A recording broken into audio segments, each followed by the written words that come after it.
Welcome, everybody. We're glad to have you here for the opening of the EPA storefront. Uh, it's a nice day here in Northern Ohio.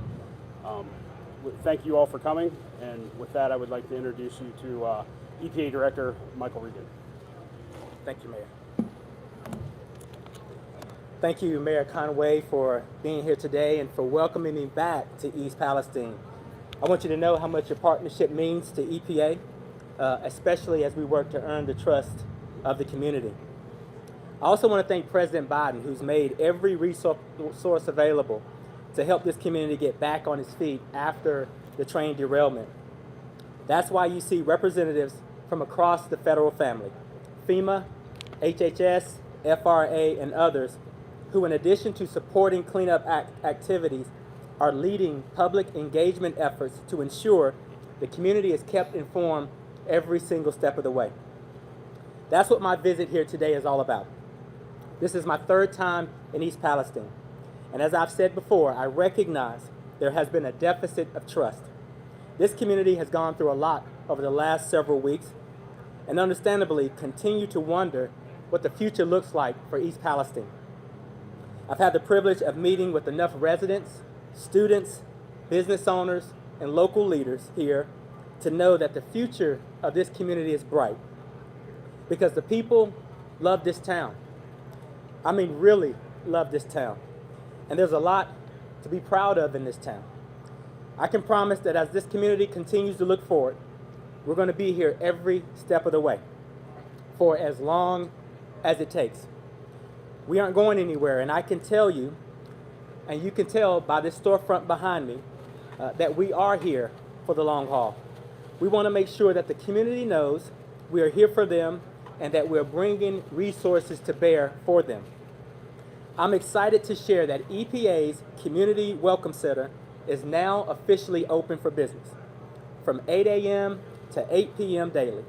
Residents and business owners can stop in to get their questions answered, sign up for in-air home monitoring, and learn more about cleaning services.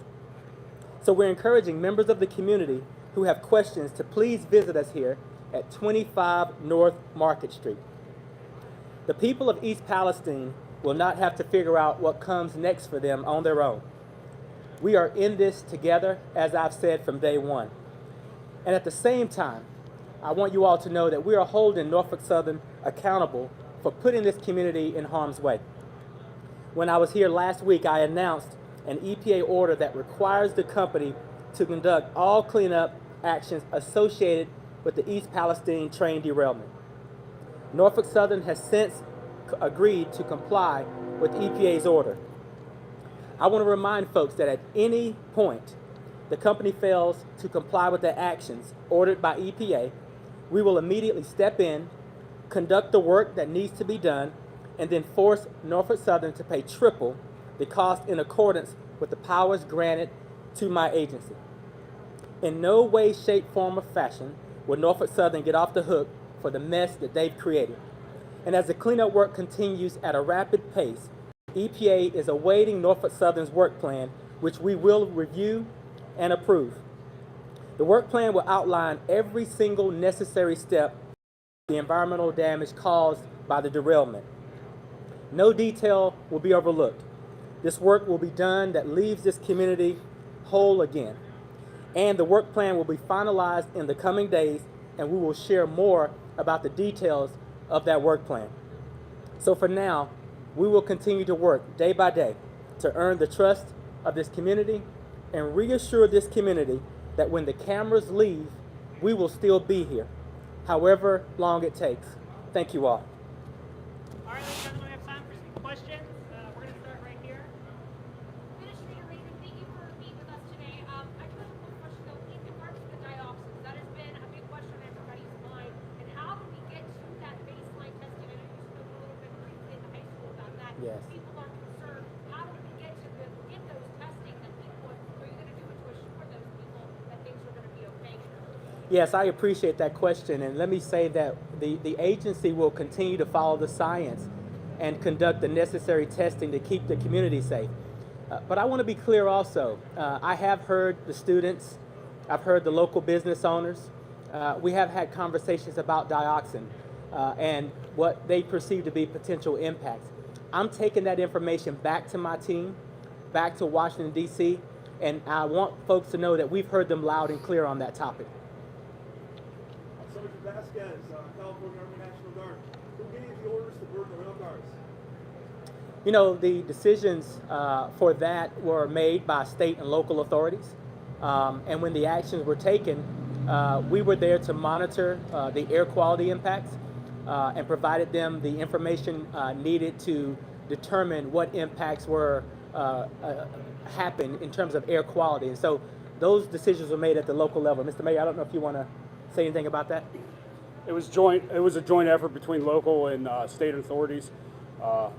We worked together with the Ohio National Guard for modeling to exactly what would happen if we didn't do anything with the cars, and it was determined that was the best course of action. Mr. Mayor, do you think that you're on a path now to getting this completely cleaned up? What level of confidence do you have? What do you say to the governors and officials from Michigan, Texas, and Indiana now that are either questioning or rejecting the waste coming from here in East Palestine? I definitely think we're on a good path. There's definitely lots of questions that still remain to be answered. As far as people from the other states, they knew the facilities were in their states, and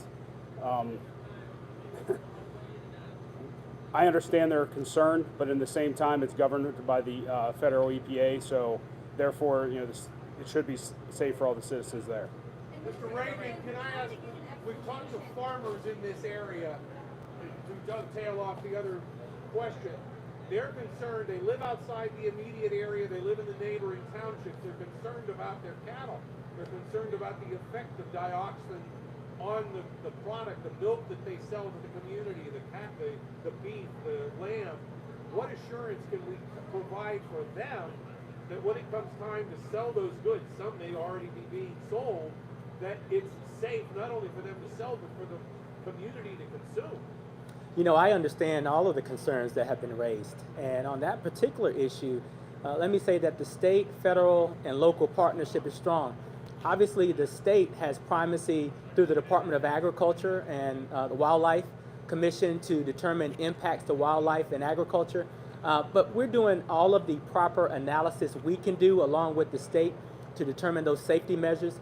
And I look forward to, or I look to the governor in the state of Ohio to lead the response on that effort. To their question, though, they're wondering why testing has not been done for dioxin, because that's their biggest concern. You know, we have done the testing and put in place testing that is protective of the community. As I said before, I understand the questions surrounding dioxin. I listen to students, local leaders, local business owners, and we're taking that information back. I want folks to understand we hear them loud and clear and understand those concerns. We're going to go over here.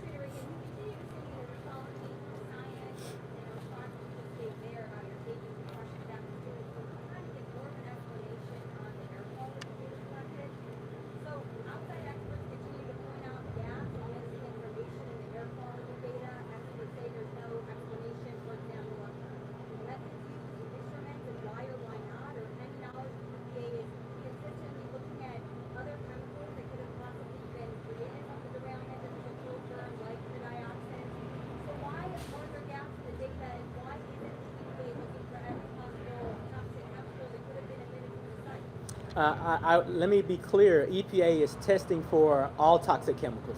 We have a complete inventory of everything that was on that train, and everything we're monitoring for and testing for, we understand the levels of potential adverse health impacts from those toxics or any byproducts. There are no gaps in the testing. If there are concerns or folks have questions like the legitimate concerns and questions that were posed by the local business owners and students in terms of dioxin, well, that's why we're having these conversations, and we're going to work to alleviate those concerns. What specific chemicals do you believe are present, and how was it determined that others like dioxin were not tested? Every chemical that was on that train, and every chemical that was on that train and every byproduct from those chemicals have been tested or are part of our testing regimen. And so we believe firmly that our testing regimen is protective. We believe that the technology is sound. And if there are gaps, and lots of people have lots of opinions, if there are gaps, we want to address those gaps, which is why I've been to this community 3 times now, and which is why I met with teachers and students and local business owners. What we want to do is close the information gap and be sure that we are addressing the community's needs, and that's what we're going to focus on. How are you gonna do that? Hi, Administrator. In regards to the EPA response to give information, drop off pamphlets, my team just knocked several blocks, and a lot of people said they haven't heard from the EPA or that pamphlets were dropped off, but no door knock, no conversation, and it has felt very impersonal to a lot of people. Your response to that, and is dropping off a pamphlet enough for the EPA? You know, what I would say is, as a federal family, all of our agencies are working on community engagement strategies. And as we've taken information from local leaders, we've been encouraged, in addition to the federal government knocking on doors, which may or may not be welcomed, that we're working with local volunteers and community organizations to get this information out. One of the reasons we've opened this storefront is so that people can feel comfortable coming in and getting this information. And we're continuing to work with the community to develop strategies on how best to engage the community and get them that necessary information. What's the response of people in some of these communities where toxic waste is being transported? They know they have these facilities in their communities, and then they say they didn't know this specific waste in Palestine was going to where they live. Do they have a right to know? Yes, absolutely. Communities have a right to know, which is why there was a brief pause when the EPA took over the cleanup so that we could work to assess directly from the company, where they had contracts in place and which communities the waste and the soil were being shipped to. I want to say that there are facilities that exist within Ohio and all over the country that are heavily regulated and permitted to take this kind of waste. What we are doing is working on an alert system so that Norfolk Southern can be held accountable. And as this material is moving, the appropriate authorities have the appropriate information so that the communities are not alarmed and that communities know that their safety is being taken very, very seriously. We're gonna go right here.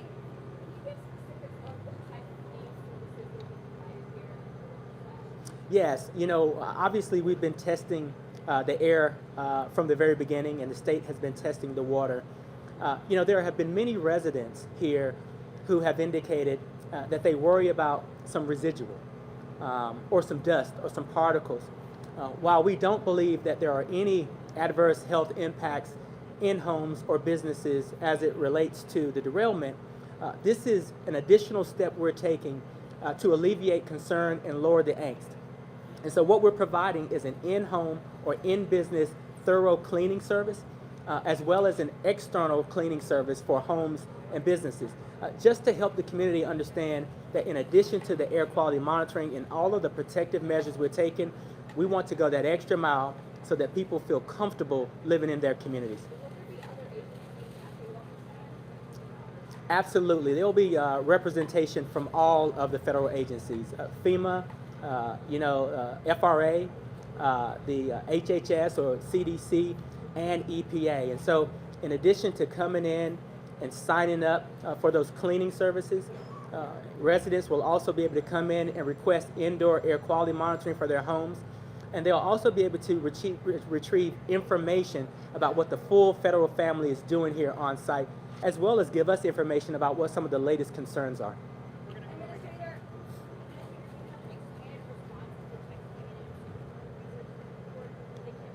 I'm sorry, I can't hear the question.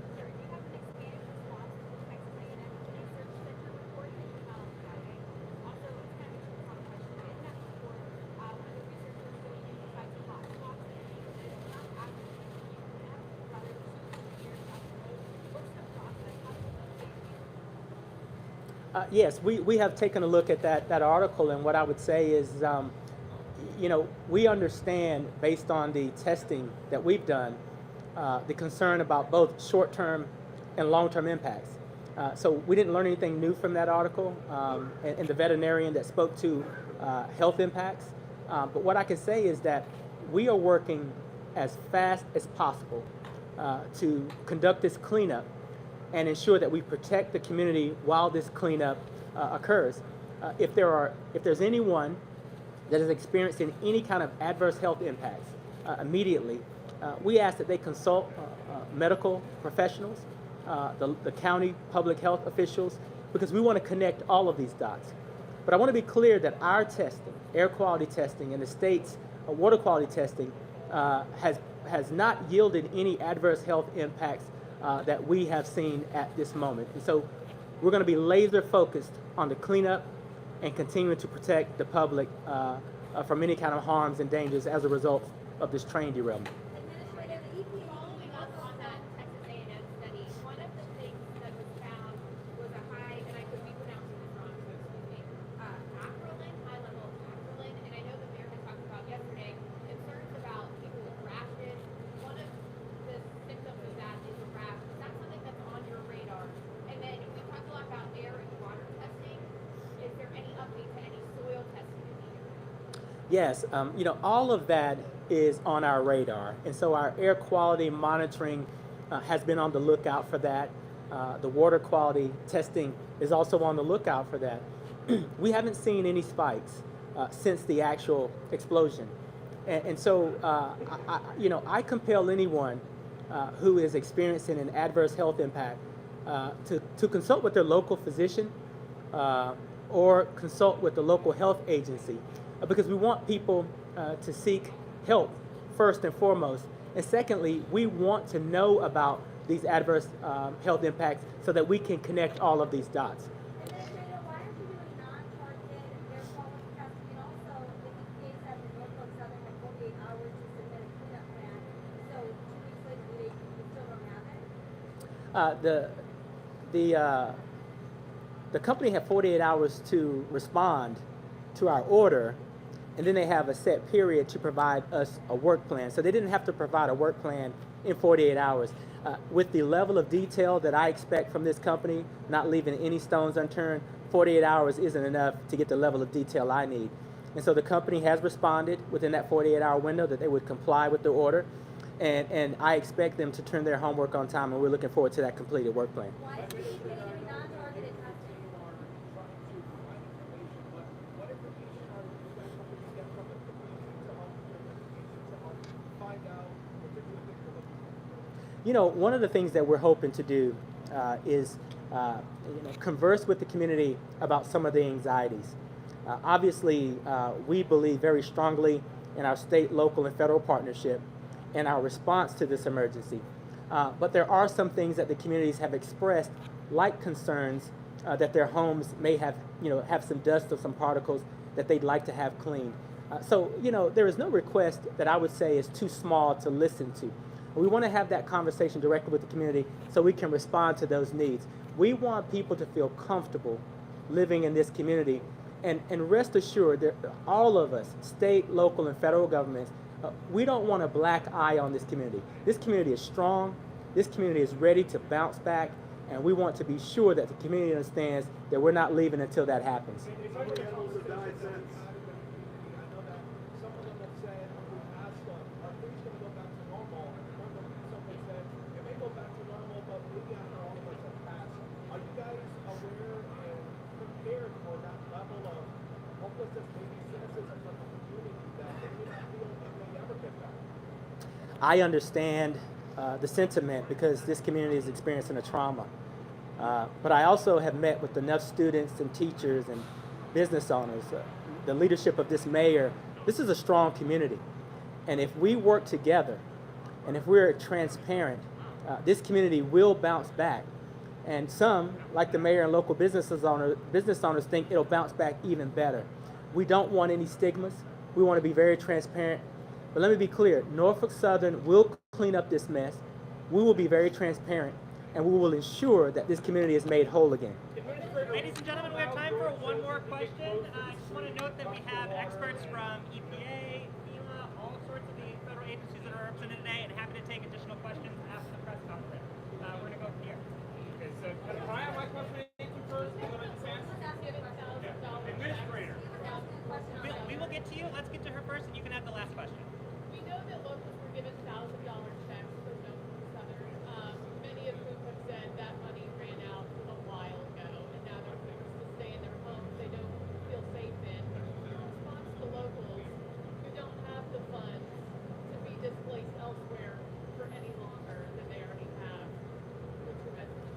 You know, I understand the concern.